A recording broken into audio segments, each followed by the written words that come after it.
ng maling impormasyon, nag-fake news patungkol po dito sa aming mahal na dating Pangulong Rodrigo Roa Duterte.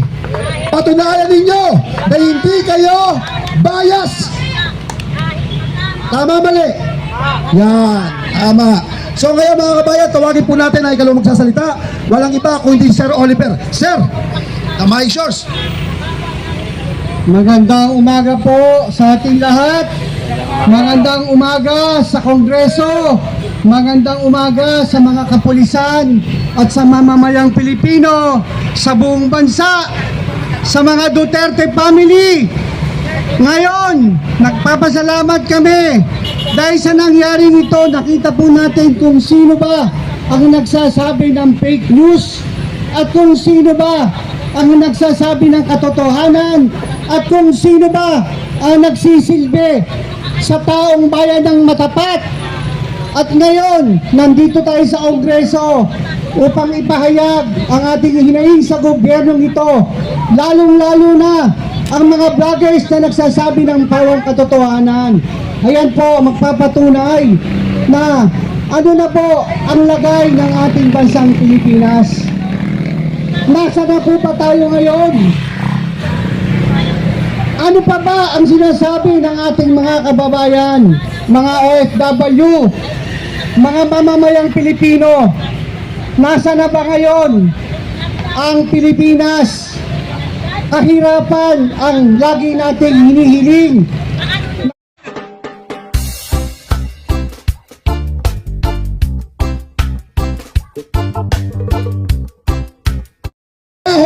Ng maling impormasyon, nag-fake news patungkol po dito sa aming mahal na dating Pangulong Rodrigo Roa Duterte. Patunayan ninyo na hindi kayo bias. Tama, mali? Yan, tama. So ngayon mga kabayan, tawagin po natin na ikaw magsasalita. Walang iba kundi Sir Oliver. Sir, the mic is yours. Magandang umaga po sa ating lahat. Magandang umaga sa Kongreso. Magandang umaga sa mga kapulisan at sa mamamayang Pilipino sa buong bansa, sa mga Duterte family. Ngayon, nagpapasalamat kami dahil sa nangyaring ito. Nakita po natin kung sino ba ang nagsasabi ng fake news at kung sino ba ang nagsasabi ng katotohanan at kung sino ba ang nagsisilbi sa taong bayan ng matapat. At ngayon, nandito tayo sa Kongreso upang ipahayag ang ating hinaing sa gobyernong ito, lalong-lalo na ang mga vloggers na nagsasabi ng pawang katotohanan. Ayan po, magpapatunay na ano na po ang lagay ng ating bansang Pilipinas. Nasa na po pa tayo ngayon?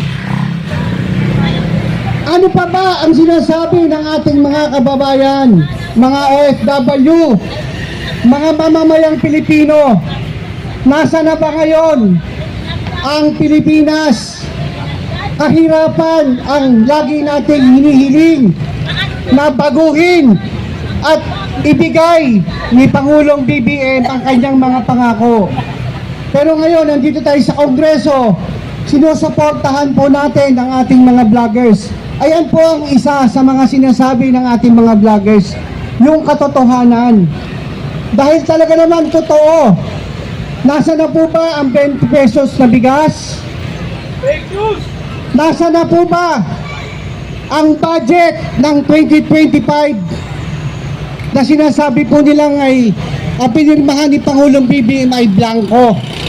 So, yung mga issue po na dapat nating talakayin. At ngayon, hinihiling po natin muli kay Pangulong BBM ang hair follicle drug test. Nawawala na po yan. Nasa na po ba ngayon si First Lady Lisa Marcos?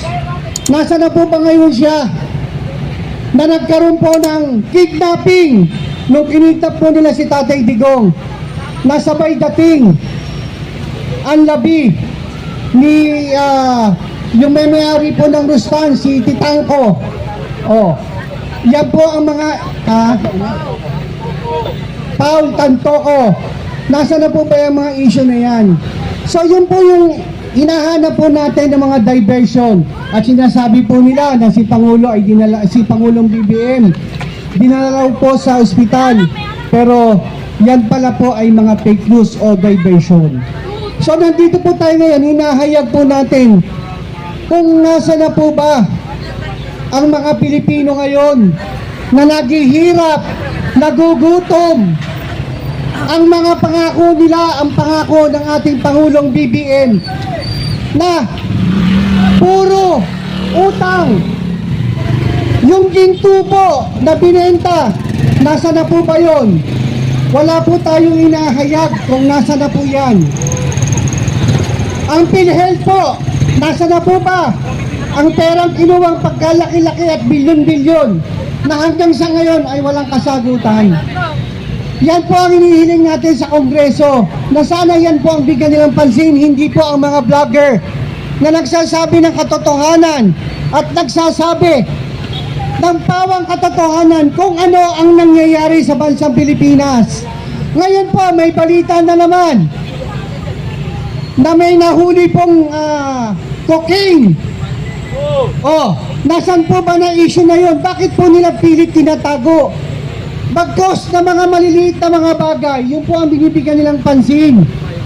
Yan po ang hinahanap po ng taong bayan ngayon, na dapat po nating ilabas ang katotohanan.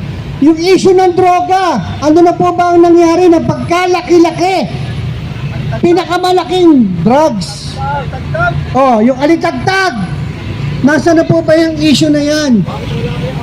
Bakit wala pong binibitiwang salita ang ating former DILG Secretary na tumatakbo na senador ngayon, si Secretary Abalos, former Secretary Abalos. So yung mga issue na yan po ang dapat bigyan pansin ng mga mainstream media. Hindi kung ano-ano mga fake news na inilalabas po nila at pinapakita sa taong bayan na lahat ng mga vloggers ay nagsasabi ng fake news. Sino po ba ang fake news sa atin?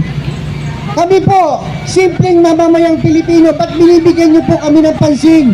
Eh kami po kumakain lang ng 3 beses isang araw, kahit isang tuka. Samantalang mga mayayaman na hindi nagbabayad ng tax, ba't hindi niyo po bigyan ng pansin yan upang magkaroon tayo ng budget? Dahil puro na po tayo utang. Nasa na po ang bansang Pilipinas sa panahon ngayon? Bakit si dating Pangulong Rodrigo Roa Duterte ay kinidnap at dinala po sa dahig? Yan ang tunay na issue.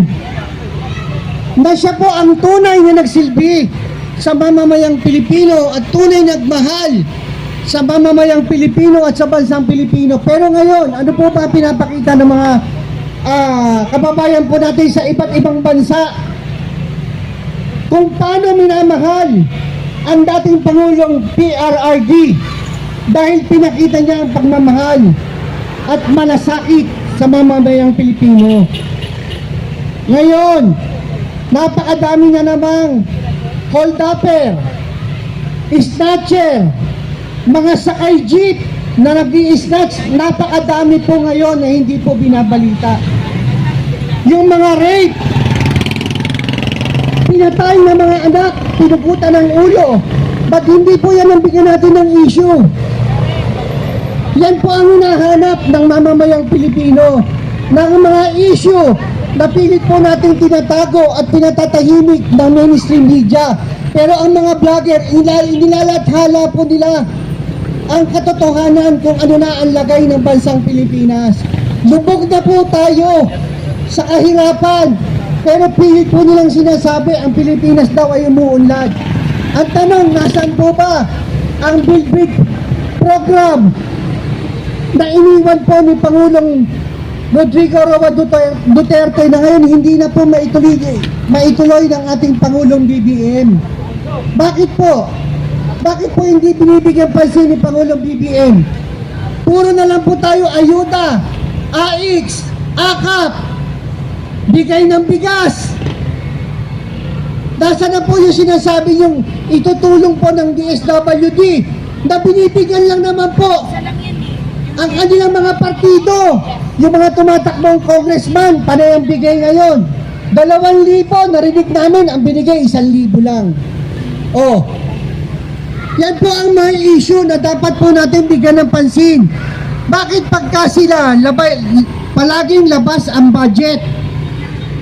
Pero pagka partido ng PDP, hindi po nila binibigyan ng budget. Bakit po?